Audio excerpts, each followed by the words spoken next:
The Safavid dynasty was one of the most significant ruling dynasties of Iran from 1501 to 1736.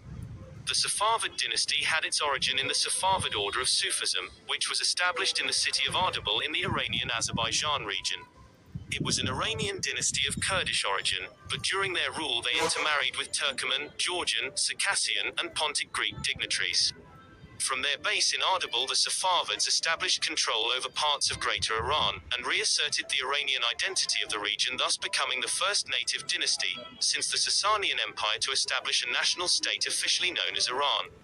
The Safavids ruled from 1501 to 1722, experiencing a brief restoration from 1729 to 1736, and at their height they controlled all of what is now Iran-Azerbaijan Republic, Bahrain, Armenia, eastern stronghold between east and west. The establishment of an efficient state and bureaucracy based upon checks and balance, their architectural innovations and their patronage for fine arts. The Safavids have also left their mark down to the present era by spreading Twelver Islam in Iran, as well as major parts of the Caucasus, and establishing their dominance. The death of the great conqueror Nader Shah Afshar brought about such an opportunity for the Kurdish Zand dynasty to rule much of Iran. Their rule started off strong on the back of their founder, rising as the premier Iranian-based empire of their day. But soon their courts were filled with the blood of kinslaying in contests for the throne. This inter-family feud would eventually see their painful fall from grace. So join me as I explore how the Kurds abandoned the sidelines of the Zagros Mountains to become game changers in the turbulent world of 18th century Iranian politics. Dynasty was a Persian dynasty that ruled Iran from 1750 to 1794.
The Pahlavi dynasty, the last ruling house of Iran, from 1925 until 1979, when the Persian monarchy was overthrown and abolished as a result of the Iranian Revolution.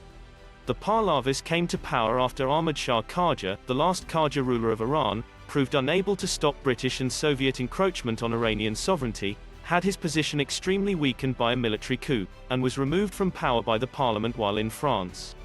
The Iranian parliament, known as the Majlis, convening as a constituent assembly on the 12th of December 1925, deposed the young Ahmad Shah Qajar, and declared Reza Khan the new king, Shah, of Imperial State of Persia. In 1935, Reza Shah asked foreign delegates to use the endonym Iran in formal correspondence, and the official name the Imperial State of Iran was adopted. The Pahlavi dynasty is an Iranian royal dynasty of Mazandarani ethnicity. The Pahlavi dynasty originated in Mazandaran province. In 1878, Reza Shah Pahlavi was born at the village of Alasht in Savadku County, Mazandaran Province.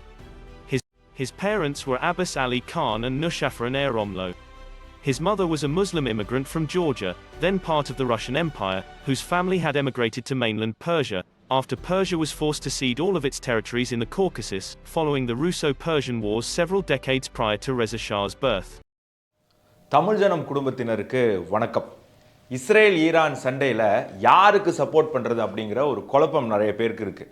சில பேருக்கு இஸ்ரேலுக்கு support பண்ணணும்னு ஆசை, சில பேருக்கு ஈரானுக்கு support பண்ணணும்னு ஆசை, சில பேருக்கு ஒரு கன்ஃபியூஷன், ஈரானும் இந்தியாவுடைய நட்பு நாடு தானே, அப்போ ஈரானுக்கு சப்போர்ட் பண்ணாமல் இருக்கலாமா அப்படின்னு ஒரு குழப்பமும் இருக்குது. ஸோ அந்த குழப்பத்திற்கான பல விடைகள் இந்த வீடியோவில் உங்களுக்காக காத்துட்ருக்கு. Welcome to beyond headlines. நான் உங்கள் ஆனந்த் டி பிரசாத். இஸ்ரேலும் இந்தியாவும் நட்பு நாடு, ஈரானும் இந்தியாவும் நட்பு நாடு. இது உண்மை, 100% உண்மை. உலகத்திலேயே மூத்த இனங்கள் அப்படின்னு நம்ம எடுத்துக்கிட்டோம்னா ஹிந்துக்கள் ஒன்றும் யூதர்கள் ஒன்றும் அப்படின்னு நம்ம கருதலாம். ஸோ இது ஒரு நீண்ட காலமான ஒரு தொடர்பு. அது மட்டும் இல்லை, உலகம் முழுவதும் யூதர்கள் துன்புறுத்தப்பட்ட போது இந்தியாவில் அவங்க பாதுகாப்பாக இருந்தாங்க. அந்த நன்றி கடன் இன்றைக்கும் இஸ்ரேலுக்கு இருக்குது அப்படிங்கிறது நம்ம புரிஞ்சுக்கணும். அதே நேரத்தில் ஈரானிய இந்தியாவுக்கு நட்பாக இருக்குது அப்படின்னு சொன்னால் ஈரானுக்கும் பாகிஸ்தானுக்கும் ஆகாது. ஈரான் ஒரு ஷியா முஸ்லீம் கண்ட்ரி, பாகிஸ்தான் ஒரு சுன்னி முஸ்லீம் கண்ட்ரி. ஸோ இந்த இரண்டு நாடுகளுக்கும் இருக்கக்கூடிய பிரச்சனை. அது மட்டும் கிடையாது, ஈரானுக்கு இந்தியாவுடைய மார்க்கெட் தேவை. ஏன்னா அவன் வைத்திருந்த ஆயிலை யாருமே வாங்காத போது அதை இந்தியா வாங்கிடுச்சு. ஏன் வாங்கிடுச்சு? இந்தியாவுக்கு ஈரான் என்ன உதவி பண்ணிச்சு? ருப்பீஸ்லேயே பெட்ரோலை விற்றாங்க. ஸோ இந்த மாதிரி நிறையா உதவிகள். அது மட்டும் இல்லாமல் சபார் போர்ட் அப்படிங்கிற விஷயமும் இதுக்குள்ளே வருது. ஸோ ஈரானும் இந்தியாவோட நெருக்கமாக இருக்குது. இந்த வீடியோ குறிப்பாக நான் யாருக்கு பண்ணியிருக்கேன் அப்படின்னு சொன்னால், கண்மூடித்தனமாக ஈரானுக்கு சப்போர்ட் பண்ணுற நம்ம நாட்டில் இருக்கக்கூடிய சில அவங்களே தன்னை முற்போக்குவாதிகள், நடு செக்குலரிஸ்ட் அப்படின்னு பல பேர் சொல்லிக்கிறவங்க ஈரான் காணொலிகள் உங்களை அடையும். ஃபர்ஸ்ட் ஈரானுடைய சின்ன ஹிஸ்டரி பார்த்துருவோம். ஈரானை 1979ஆம் ஆண்டு வரைக்கும் பெஹல்வி வம்சம் அப்படிங்கிறவங்க தான் ஆண்டு கொண்டு இருந்தாங்க. அவங்கள ஷா அப்படின்னு கூப்பிடுவாங்க. ஸோ இந்த குடும்ப ஆட்சி தான் அங்கே நடந்து கொண்டிருந்தது. இந்த குடும்பம் அமெரிக்காவுக்கு மிக நெருக்கமாக இருந்தது. அப்போது அங்கே ஈரானில் இருக்கக்கூடிய ஆயிலினுடைய அந்த கிடங்குகள் யார் கண்ட்ரோலில் இருந்தது அப்படின்னு சொன்னால் இங்கிலாண்டோடைய கண்ட்ரோலில் இருந்தது. என்னதான் அங்கே மன்னராட்சி இருந்தாலும் அங்கே ஜனநாயக முறையாக தேர்தல்கள் நடைபெறும். அந்த தேர்தலில் ஜெயிச்சு பிரைம் மினிஸ்டராக பல பேர் வருவாங்க. அப்படி ஒருத்தர் என்ன பண்ணுறாரு, ஈரானில் இருக்கக்கூடிய எண்ணெய் கிடங்குகளை பொது உடைமையாக்குறாரு, அதாவது நேஷனலைஸ் பண்ணுறாரு. அது அமெரிக்காவுக்கு பொறுக்கலை. அமெரிக்கா ராஜா உடைய உதவி மூலமாக அந்த பிரைம் மினிஸ்டரை தூக்கி வெளியே வீசுகிறாங்க. மீண்டும் அந்த எண்ணெய் கிடங்கு திருப்பி இங்கிலாந்து கைக்கு போகுது. ஸோ இது அங்கே இருக்கக்கூடிய மக்களுக்கு இந்த ராஜா மேலே ஒரு கோபத்தை ஏற்படுத்துது. இப்படி நம்மளுடைய மானத்தை அடகு வச்சுட்டாரு, அந்த பிரைம் மினிஸ்டர் இந்த எண்ணெய் கிடங்கை நேஷனலைஸ் பண்ணார், இந்த ராஜா திருப்பி அதை எடுத்துகிட்டு போய் வெஸ்டர்ன் கண்ட்ரிஸ் கிட்ட கொடுத்துட்டாரு அப்படிங்கிற ஒரு கோபம். இந்த கோபம் மெல்ல மெல்ல மெல்ல மெல்ல புகைய இதை ஈரான்லேருந்து துரத்தி விடப்பட்ட ஒருத்தர் கோமனி அப்படின்னு சொல்லி, அவர் ஈரான்லேயே இல்லை வெளிநாட்டில் இருந்தார். அங்கே இருக்கிறவர் இதை பயன்படுத்தி ஈரானில் இருக்கக்கூடிய மக்களை அந்த ராஜா குடும்பத்துக்கு எதிராக திருப்பி அங்கே ஒரு உள்நாட்டு போர், ஒரு சிவில் வாரை கிளம்பி எஜிப்டுக்கு போயிடுறாரு. அங்கே அவர் ரொம்ப நாள் கழித்து இறந்தும் போயிடுறாரு. ஸோ அதுக்கப்புறம் தான் பங்களாதேஷில் நடந்த மாதிரி அப்படியே சேம் அது பெரிய அளவில் போன உடனே அந்த ராஜாவால் அங்கே இருக்க முடியல. ஷா கிளம்பி எஜிப்டுக்கு போயிடுறாரு. அங்கே அவர் ரொம்ப நாள் கழித்து இறந்தும் போயிடுறாரு. ஸோ அதுக்கப்புறம் தான் ஈரான் முழுக்க முழுக்க இவருடைய கண்ட்ரோலில் வருது, கொமினி அப்படிங்கிறவருடைய கண்ட்ரோலில் வருது. அவர் பல ஆண்டு ஈரானை ஆட்சி பண்ணுறாரு. அதுக்கப்புறம் அவர் மரணித்த பிறகு காமனை அப்படிங்கிறவர் அங்கே ஆட்சிக்கு வரார். ஸோ அவர் தான் இப்போது ஈரானுடைய சுப்ரீம் லீடர். ஸோ இப்போ நம்ம வீடியோவுடைய டாப்பிக்கு வருவோம். ஈரானில் இருக்கக்கூடிய சட்டங்கள் என்ன சொல்லுது அப்படின்னு நம்ம பார்ப்போம்.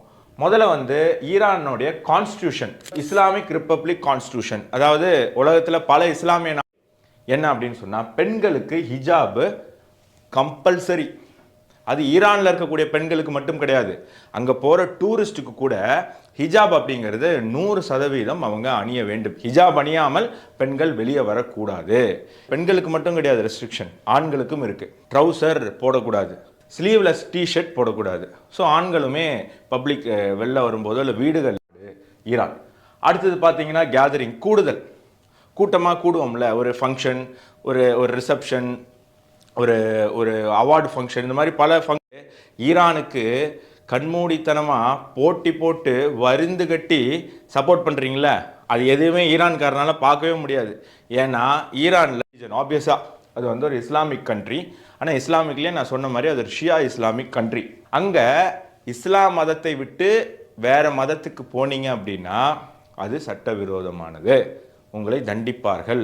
Napoleonic code plus Islamic பிரின்சிபலை follow பண்ணது. வழக்கமாக எல்லா இஸ்லாமிக் கண்ட்ரியுமே ஃபாலோ பண்ணக்கூடிய சட்டங்கள் தான். கிரிமினல் லா என்ன, உங்களை தண்டிப்பார்கள். அங்கே இருக்கக்கூடிய சிவில் லா வந்து ஒரு Napoleonic code plus Islamic பிரின்சிபலை follow பண்ணது. வழக்கமாக எல்லா இஸ்லாமிக் கண்ட்ரியுமே ஃபாலோ பண்ணக்கூடிய சட்டங்கள் தான். கிரிமினல் லா என்ன சொல்லுது அப்படின்னா அங்கே 3 விதமான சட்டங்கள் இருக்குது. ஹுடூட், குவிசாஸ், தசீர் அப்படின்னு 3 விதமான சட்டங்கள் இருக்குது. பார்க்கக்கூடிய 90s கிட்ஸ் எல்லாம் சந்தோஷப்படக்கூடாது. ஏன்னா 15, 13 ஒரு கல்யாணம் பண்ணக்கூடிய வயசு கிடையாது. உடனே நாங்கள் ஈரானுக்கு கிளம்பி போகிறோன்னு போய் கிளம்புனீங்கன்னா அங்கே இருக்கிறவங்களுக்கு உங்களுக்கு கல்யாணம் பண்ணி வைக்க மாட்டாங்க. ஏன்னா ஈரான் வந்து ரொம்ப ஸ்ட்ரிக்டாக அவங்களுடைய ரிலீஜனையும் கல்ச்சரையும் ஃபாலோ பண்ணக்கூடியவங்க. ஸோ 90s கிட்ஸ் உடனே கிளம்பி போயிடாதீங்க. அங்கே பெண்களுக்கு 13, ஆண்களுக்கு 15. இதையும் வந்து இங்கே இருக்கக்கூடிய முற்போக்கு துவங்க முடியாது. இந்த நடிகர்கள் எல்லாம் அரசியலுக்கு வராங்கல்ல, அதாவது நடிகர்கள் அரசியலுக்கு வரலாம், தப்பு கிடையாது. ஆனால் நான் நடிகன், எனக்கு பாப்புலாரிட்டி இருக்குங்கிறதுனாலே டார்ச் பிடிச்சிக்கிட்டோம், டிவியை பிடிச்சிக்கிட்டோம் நிறைய கூட்டங்கள் வருதில்ல, அந்த மாதிரிலாம் அங்கே கட்சி துவங்க முடியாது. அங்கே கார்டியன் கவுன்சில் அப்ரூவ் பண்ணால் மட்டுமே கட்சிகளை துவங்க முடியும். ஸோ ஒரு அரசியல் கட்சி அங்கே ஆரம்பிக்கிறது அப்படிங்கிறது மிகப்பெரிய கடினமான விஷயம். அதுக்கப்புறம் ஆக்டிவிசம், நான் சொன்னேன்ல, திருப்பி அங்கே தான் வரேன். முற்போக்குவாதிகள், சமூக நீதிவாதிகள் அனைவருக்கும் நீங்கள் ஈரானுக்கு போனீங்கன்னா நீங்கள் எல்லாருமே வந்து அநேகமாக ஜெயிலில் தான் இருப்பீங்க. ஆல்கஹால் இல்லை இருப்பாங்க. லா for tourist and foreigners same, நம்ம முன்னாடி பார்த்த மாதிரி தான். ட்ரெஸ் கோடை கரெக்டாக ஃபாலோ பண்ணோம், கரெக்டாக பிஹேவ் பண்ணோம். ஆல்கஹால் இல்லை, அது குடிக்கக்கூடாது, அங்கே விற்கவோ வாங்கவோ குடிக்கவோ கூடாது. அன்மேரிடு கப்புள்ஸ் வந்து சேர்ந்து ஹோட்டலில் தங்க முடியாது.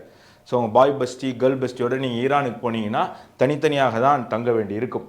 அதே மாதிரி ஃபோட்டோகிராஃபி, கவர்மெண்ட்னுடைய முக்கியமான கட்டிடங்கள், முக்கியமான தளங்களை ஃபோட்டோ எடுத்திங்கன்னா அவங்கள பிடிச்சி ஜெயிலில் போட்டுருவாங்க. அடுத்தது பார்க்கணும், இவ்வளோ சொன்னியே, இவ்வளோ கெட்டது சொன்னியே, அந்த நாட்டில் நல்லது எதுவுமே இல்லையா அப்படின்னு உங்களுக்கு தோணலாம்.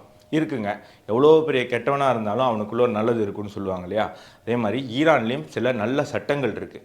அந்த சட்டங்கள் என்னென்ன அப்படின்னு பார்த்தீங்கன்னா, அங்கே ஆல்கஹால் ப்ரொஹிபிட்டட். மது ஒழிப்பேன்னு சொல்லி தமிழ்நாட்டில் ஒரு கூட்டம் ஆட்சிக்கு வந்தது.